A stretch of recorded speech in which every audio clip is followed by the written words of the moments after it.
ఒక పల్లెటూరిలో ఇద్దరు అక్క చెల్లెలు ఉండేవారు. అక్క పేరు గౌరీ, చెల్లెలు పేరు జానకి. పెద్దమ్మాయి గౌరికి మంచి కలిగిన సంబంధం ఇచ్చి పెళ్లి చేశాడు తండ్రి. కొంత ఆస్తి కూడా ఇచ్చాడు. జానకి పెళ్లి నాటికి వీళ్ళ పొలాలన్నీ వర్షాలు పడక బీడిపోయి ఇక జానకి పెళ్లి చేయడమే కష్టం అయిపోయింది ఆ తండ్రికి. ఒక నిరుపేద పిల్లగాన్ని చూసి జానకి ఇచ్చి పెళ్లి చేస్తాడు. గౌరీ జానకి పెళ్లికి వచ్చి వెళ్లిపోతుంది కానీ చెల్లెలకు ఏమైనా తీసుకువెళ్లాలని కూడా అనుకోలేదు. కొంతకాలం తరువాత ఈ జానకి ముగ్గురు పిల్లలు పుడతారు. గౌరికి బాగా సంపాదన పెరిగింది. ఎప్పుడైనా వాళ్ళ ఊరి వైపు వచ్చినప్పుడు ఏంటి ఇంత దరిద్రంగా ఉన్నావు, ఏమిల్లిది, ఏం పూరి గుడిసిది అని ఎప్పుడూ తిడుతూ ఉండేది. కానీ చెల్లెలకు మాత్రం ఏదో పెడుతుందన్న ఆశ లేదు. ఆ పిల్లలకు కూడా పెద్దమ్మ వస్తుందంటే తినుబండారాలు తెస్తుందేమో అని పిల్లలకు కూడా ఆశ ఉండేది కాదు.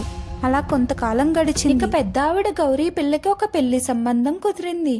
పెళ్లి పనులు చేయడానికి ఒక మనిషి కావాలని జానకి ఇంటికి వెళ్లి, ఏమే మా అమ్మాయికి పెళ్లి కుదిరింది, నువ్వు పెళ్లికి రా కానీ నీ మొగుడిని పిల్లల్ని వెంట తీసుకురావద్దు, ఈ దౌర్భాగ్యాన్ని చూస్తే ఆ పెళ్లి వాళ్ళు ఏమంటారో అని అంటుంది. జానకి సరేలే అక్కనే కదా అని ఒప్పుకుంటుంది. పిల్లలకు చెప్పి వెళ్తుంటే మేము కూడా వస్తాం, మేం పెళ్లి ఎప్పుడు చూడలేదు అని మారం చేస్తారు. అప్పుడు జానకి వద్దమ్మా, పెళ్లికి బోలెడన్ని పిండి వంటలు చేస్తారు, అవన్నీ మీకోసం తీసుకువస్తాను, 4 రోజుల్లో తిరిగి వచ్చేస్తాను అని భర్తకి పిల్లల్ని అప్పచెప్పి బయలుదేరి వెళ్తుంది. గౌరీది పక్క ఊరే, మధ్యలో అడవి తగులుద్ది. జానకి గౌరీ ఇంటికి వెళ్ళగానే ఇక ఇల్లు మొత్తం అప్పచెప్తుంది. గిన్నెలు తోమడ దగ్గర నుంచి ఇల్లు శుభ్రం చేయటం, పిండి వంటలు చేయటాలు, ఇక పెళ్లి పనులు ఇక జానకికే అప్పగిస్తుంది. పెళ్లివారి ఎవరికి కూడా తను మా చెల్లెలు అని పరిచయం చేయలేదు. ఇక 4 రోజులు అయిపోయింది. చేసిన పిండి వంటలు కొన్ని మిగిలితే అవి మూట కట్టుకుని, అక్క పెళ్లి హడావడి అయిపోయింది కదా,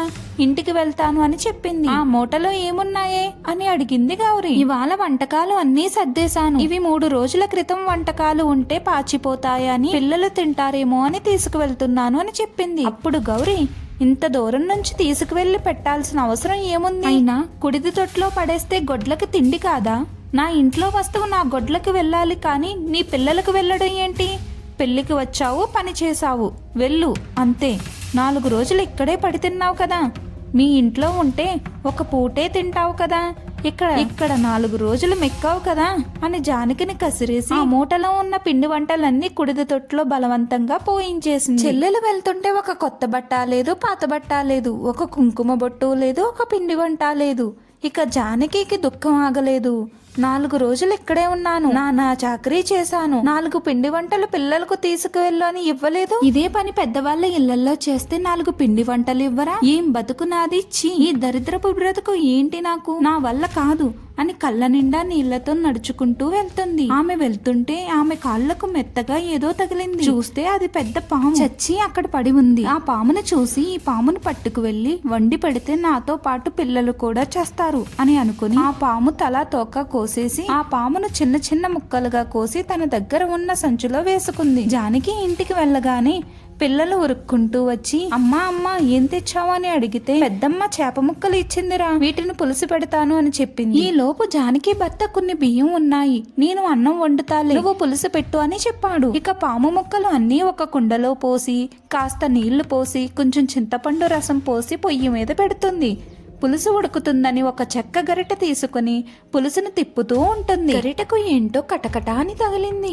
ఏంటి అని లోపలికి చూస్తే మిలమిలా మెరిసిపోతూ ఉంది. ఒక లాంతరు పెట్టి చూస్తే పాము ముక్కల బదులు 8 బంగారు కణికలు కనిపించాయి. ఆ పాము ఏ దేవి సర్పము, దానికి చింతపండు రసం తగిలి ఉడికేసరికి బంగారంగా మారిపోయింది. ఇద్దరూ కలిసి కుండను దించి బంగారు కణికల్ని బయటకు తీశారు. ఇద్దరూ ఆశ్చర్యపోయారు. ఏ దేవుడు కరుణించాడో మనల్ని, చచ్చిపోదాం అనుకున్నాను, పాము ముక్కలను తీసుకువచ్చి చేప ముక్కలని పిల్లలకు చెప్పాను అని జరిగిందంతా తన భర్తకు చెప్పింది. అప్పుడు ఇద్దరూ కలిసి ఒక కణికను తీసి బంగారు కొట్టులో అమ్ముకున్నారు. వాళ్ళకి బోల్డ్ డబ్బు వచ్చింది. సరే అని ఇంట్లోకి కావాల్సిన సామాన్లు అన్ని కొనుక్కున్నారు, పిల్లలకి కావాల్సినవన్నీ కొన్నారు. ఇక ఇంటి పక్కన వాళ్ళకి అనుమానం వచ్చింది, ఏంటిది దీని ఇల్లు కలకలలాడుతుంది, నిన్నటి వరకు తిండికి కూడా గతి లేదు, అలాంటిది ఏం జరిగి ఉంటుందో అని అనుకున్నారు. ఇక ఊరిలో వాళ్ళంతా ఇది వాళ్ళ అక్క పెళ్లికి వెళ్ళింది, వాళ్ళ అక్కనే ఏదో సహాయం చేసింది అని అనుకోవడం మొదలు పెట్టారు. ఇలా 2-3 రోజులు గడిచింది. ఇక ఎలాగో డబ్బు ఉంది కదా అని ఇంటికి సున్నం వేసుకుంటున్నారు. ఈ ఊరు నుంచి వెళ్లిన ఒక పెద్ద మనిషి, నువ్వు ఏదో డబ్బు సహాయం చేశావు కాబట్టి వాళ్ళు ఇంటికి సున్నాలు కూడా వేసుకుంటున్నారని చెప్పాడు. ఇక ఆ మాట వినగానే గౌరికి ఒళ్ళు మండిపోయింది.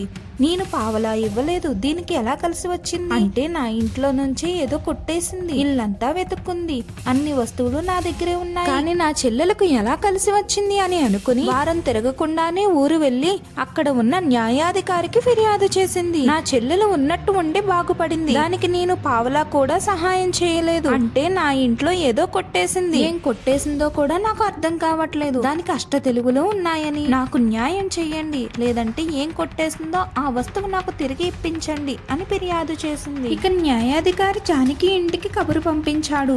మొగుడు పెళ్ళం ఇద్దరూ పంచాయతీకి వచ్చారు. న్యాయాధికారి, ఏమమ్మాయి నీకు ఎట్లా కలిసి వచ్చింది, మీ అక్క నీకు సహాయం ఏమీ చేయలేదని చెప్తుంది అని అడిగాడు. అప్పుడు జానకి, నేనేం చేయలేదు, మా అక్క నాకు ఏమి ఇవ్వలేదు, పిల్లలకు తీసుకుపోమ్మని కనీసం తినుబండారం కూడా ఇవ్వలేదు, నేను తిరిగి వస్తుంటే నా కాళ్ళ కింద ఒక చచ్చిన పాము పడి ఉంది, అందరం కలిసి చచ్చిపోదాం అనుకుని దాన్ని ముక్కలు చేసి పొయ్యి మీద పెట్టాను, అది బంగారంగా మారింది అని చెప్పింది. గౌరీ ఒప్పుకోలే, ఇది అబద్ధం చెప్తుంది, సాక్ష్యం చూపిమనండి అని అంది. మూలన పెట్టి దాచుకున్న కుండను తీసుకొచ్చి న్యాయాధికారికి చూపించారు. అప్పుడు న్యాయాధికారి గౌరీని, అమ్మా, వస్తువు నీదైతే కుండలో చెయ్యి పెట్టి తీసుకో అని అన్నాడు. ఈమె వెళ్లి కుండలో చెయ్యి పెట్టగానే ఒక్కసారిగా పాము బుస్సుమని పడగ విప్పింది. గౌరీ హడిలిపోయి వెనక్కి అడుగు వేసింది. న్యాయాధికారికి ఏమీ అర్థం కాలే.